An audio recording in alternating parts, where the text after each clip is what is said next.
Philadelphia, summer of 1776. The air is heavy with heat. Horse carts rattle across cobblestone streets. Market stalls open at sunrise. Church bells echo through the city. On the surface, it looks like another ordinary summer in the American colonies. But inside a brick building near the center of town, a group of men are debating something that could change the world forever. They are discussing one question. Should the colonies break away from Britain? If they choose independence, they will be declaring war against the most powerful empire on earth. If they fail, they will be remembered not as patriots, but as traitors. Outside the building, most citizens have no idea how close the colonies are to a decision, but history is already moving forward. Because this summer in Philadelphia will create a new nation. In 1776, Philadelphia is not just another colonial town. It is the largest and most influential city in the American colonies. Nearly 40,000 people live here, an enormous population for the time. Merchants, dock workers, printers, shipbuilders, craftsmen, farmers from the countryside, and immigrants arriving from Europe all move through the crowded streets every day. The city sits along the Delaware River, one of the most active trading routes in North America. Ships arrive constantly carrying sugar from the Caribbean, manufactured goods from Britain, and raw materials from other colonies. The harbor is filled with masts, sails, and the constant noise of loading and unloading cargo. Philadelphia is also known for its markets. At sunrise, farmers bring wagons full of vegetables, meat, grain, and dairy products into the city. Vendors shout prices. Horses pull heavy carts over uneven cobblestones. The smell of bread from bakeries mixes with the sharp scent of the nearby river. But Philadelphia is not only a center of trade, it is also becoming the political heart of the colonies. Leaders from across North America travel here to meet, debate, and argue about the future. Inside the Pennsylvania State House, delegates gather as part of the Continental Congress, discussing problems that affect all 13 colonies. For many citizens walking the streets outside, life feels routine. Yet inside those meeting rooms, decisions are being discussed that could completely transform the future of the colonies, and perhaps the entire world. For many years, the American colonies were proud to be part of the British Empire. Britain was one of the most powerful nations in the world, and the colonies benefited from its protection and trade network. British ships guarded the Atlantic. Colonial merchants traded goods across the empire. Many colonists still considered themselves loyal British subjects. But the relationship began to change after the French and Indian War, which ended in 1763.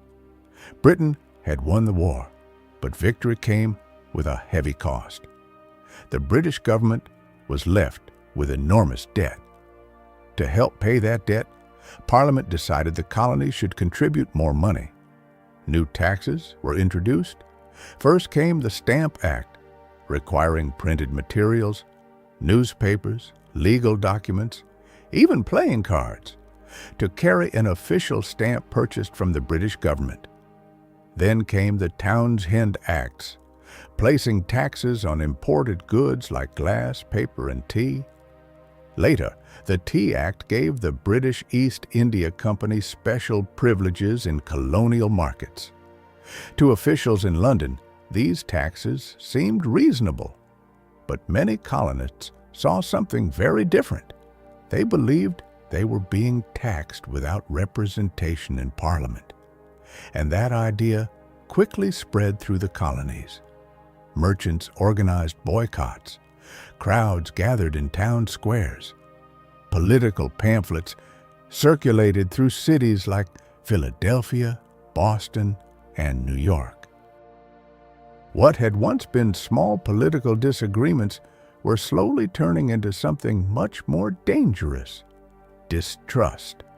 And with every new law from Britain, that distrust grew stronger. By the mid-1770s, many colonists no longer believed the conflict could be solved with simple negotiation. The question was no longer about taxes. It was about power, and whether the colonies would continue living under British rule or begin imagining a future without it. By the early 1770s, the relationship between Britain and the American colonies has grown dangerously unstable. What began as political disagreement is slowly turning into open defiance. In port cities like Boston, merchants refuse to import British goods. Colonial groups organize boycotts, hoping economic pressure will force Parliament to change its policies. Crowds gather in taverns and town squares debating the future of the colonies. But the tension only grows. In 1773, protest erupts in Boston when colonists board British ships and dump hundreds of chests of tea into the harbor.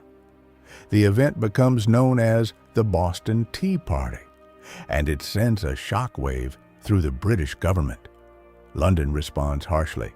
New laws, known as the Coercive Acts, punish Massachusetts and tighten British control over the colonies.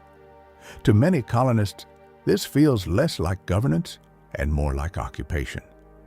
British soldiers increase their presence in American cities.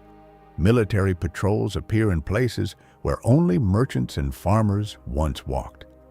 Then, in April 1775, everything changes.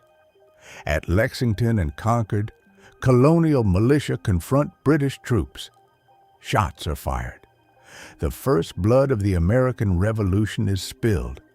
And suddenly, the colonies are no longer just protesting British rule. They are fighting it. Inside the meeting room, delegates argue for hours. Some believe independence is necessary. Others fear it is too dangerous. Among the strongest supporters of independence are men like John Adams and Thomas Jefferson. They believe the colonies must break away permanently, but many delegates hesitate. Declaring independence means war against the British Empire. Britain has the strongest navy in the world, the most powerful army in Europe. If the colonies lose, everyone who signs the declaration could face execution for treason. So the decision cannot be rushed. But outside the building, public opinion is beginning to change. Philadelphia's streets are filled with rumors. Newspapers print arguments for independence. Pamphlets circulate through markets and taverns. One pamphlet becomes especially influential. Common Sense, written by Thomas Paine. It argues that the colonies should separate from Britain completely. The pamphlet spreads like wildfire. Thousands read it, and the idea of independence begins to feel less radical, more possible, more necessary. By the summer of 1776, many citizens believe the moment for independence has arrived, and the pressure on Congress grows stronger. By the summer of 1776, the debate about independence can no longer be avoided. The war with Britain has already begun, but the colonies still lack something crucial: a clear explanation to the world of why they are fighting. So the Continental Congress appoints a small committee to draft an official document. 5 men are chosen, but most of the responsibility falls to one delegate from Virginia, Thomas Jefferson. Jefferson is only 33 years old, but he has a reputation for being a careful and powerful writer. The other delegates believe he can put the colonies' arguments into words that will resonate far beyond America. Working in a rented room in Philadelphia, Jefferson begins drafting the document. It is hot. The summer air barely moves. Outside, the city continues its daily routine. Carts rolling through the streets, merchants shouting in the markets, church bells ringing in the distance. Inside his room, Jefferson writes for hours. He studies earlier political texts. He reflects on Enlightenment ideas about liberty and government. Slowly, sentence by sentence, the document begins to take shape. Jefferson writes that all men are created equal, that they possess certain unalienable rights, among them life, liberty, and the pursuit of happiness. He argues that governments exist only because people allow them to exist. And when a government becomes destructive to those rights, the people have the authority to change it. When Jefferson finishes the draft, the document is reviewed by the committee and then presented to Congress. Debates begin immediately. Words are adjusted. Phrases are removed. Arguments are refined. Because this document will do more than announce independence. It must explain to the entire world why the colonies believe they have the right to become a new nation. By early July 1776, the tension inside the meeting room has reached its highest point. For weeks, the delegates of the Continental Congress have debated the same question again and again. Should the colonies declare independence or attempt one last compromise with Britain? The decision is not simple. Declaring independence means openly challenging the most powerful empire in the world. Britain's army is experienced. Its navy dominates the oceans. Many delegates fear that if the colonies lose the war, the consequences will be severe. Anyone who supports independence could be charged with treason against the crown, and the punishment for treason is death. Still, the situation has already changed. Fighting between colonial militias and British forces has begun. Blood has already been spilled at Lexington, Concord, and Bunker Hill. For many delegates, the conflict has already crossed a point of no return.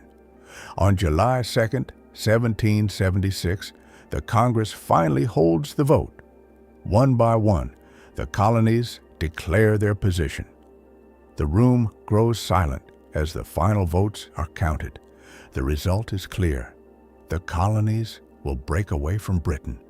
For the first time, the idea of an independent nation becomes reality. But the world still does not know it yet, and the document that will explain this decision is about to change history forever. Inside the hall, the atmosphere is tense and quiet. The decision for independence has already been approved, but the moment that follows is just as important: the signing of the document itself. On the table lies the Declaration of Independence, ink, paper, and words that challenge the authority of the most powerful empire in the world. One by one, delegates approach the table. Some move confidently, others hesitate for a moment before picking up the pen. They understand exactly what this means. By signing this document, they are publicly declaring themselves enemies of the British Crown. If the revolution fails, the consequences will be severe. These men could lose their property, their freedom, even their lives. But the signatures continue. Names appear across the parchment, large, bold, impossible to ignore. Each signature is more than ink. It is a promise, a commitment to the idea that the colonies will stand on their own. Outside the building, Philadelphia continues its ordinary day. Carts move through the streets. Merchants open their shops. Children run through the markets. Most people have no idea that inside this hall, a decision has just been sealed that will change the course of history. With the final signatures placed on the document, the break with Britain becomes real. The colonies are no longer simply protesting. They have declared themselves something entirely new, a nation. The Declaration of Independence does not end the war. In fact, the conflict with Britain is only beginning. British armies are still powerful. The colonies are still divided, and the outcome of the revolution is far from certain. But something fundamental has changed. Before July 1776, the colonies were still part of the British Empire. Their protests were arguments with a distant government.